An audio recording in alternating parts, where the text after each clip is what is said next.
For today's video nga pala ay wala na kaming kwarta, kaya naman wala na kaming igatang ng masida. Pero ito yung kagandahan dito sa aming probinsya, kahit wala kang kwarta, pumunta ka lang sa Kataltalunan, may pang-ulam na.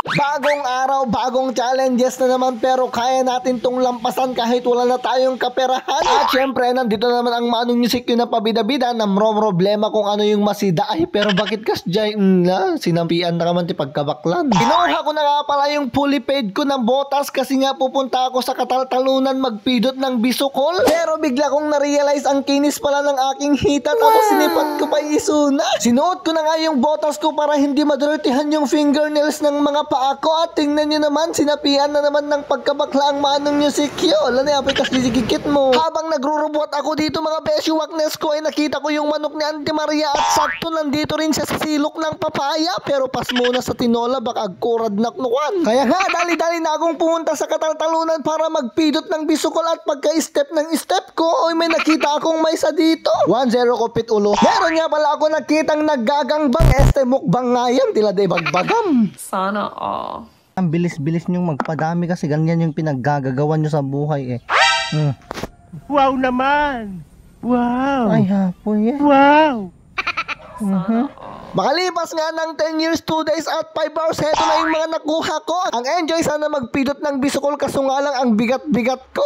Kaya po nagregat umakdang pit-pitakan. Kumuha nga rin pala ako dito ng kawayan at ng kutsilyo kong pangmalakasan para gumawa ako ng pangswalit sa mga bisukol. Dalawang putahe nga pala yung lulutuin ko for today's video, isang pinalatan at isang kinamatisan. Sa mga hindi po nakakaalam ng pinalatan, ay isa po itong pinaka-unique na dish dito sa Apayao. Okay, back to the topic na nga tayo, at isa-isa ko na ngang sinulak yung mga ex ko.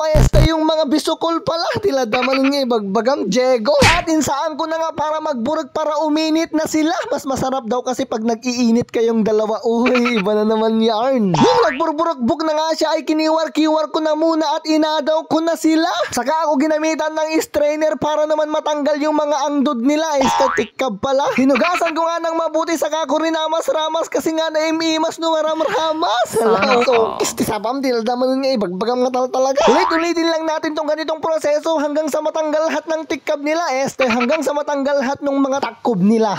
At heto na nga ang finished product. Naglagay na ako dito ng tamika, mantika pala, at dinagay ko na nga rin pala yung bulong ng suwa. At sabi nga ni Macy's, ilagay ko lahat, pero apay kinusilapan na.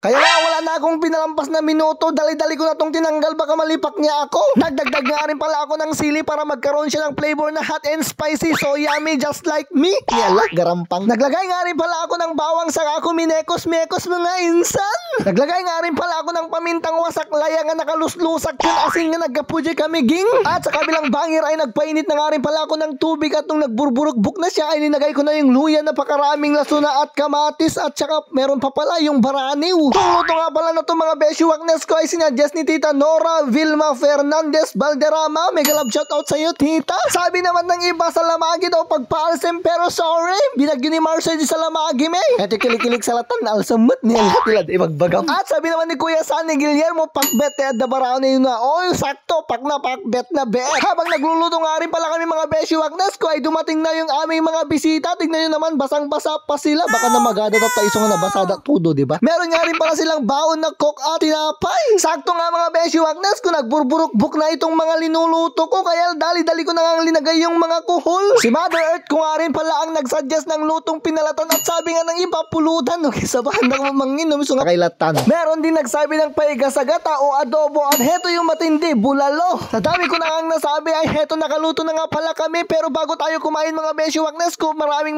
salamat po sa mga nagsuggest ng luto, at mega love shoutout po lahat sa inyo. Mega love shoutout kay Ma'am Elsie Pagdilaw na nagre-react, nagko-comment at nag-share na ang ating mga video. At sa mga gusto pong magpa-shoutout, comment lang po sa baba niya nga Rod Aldawin. Mangang kamay, no biga manain. Dapat nagpa-ice cream choco marble.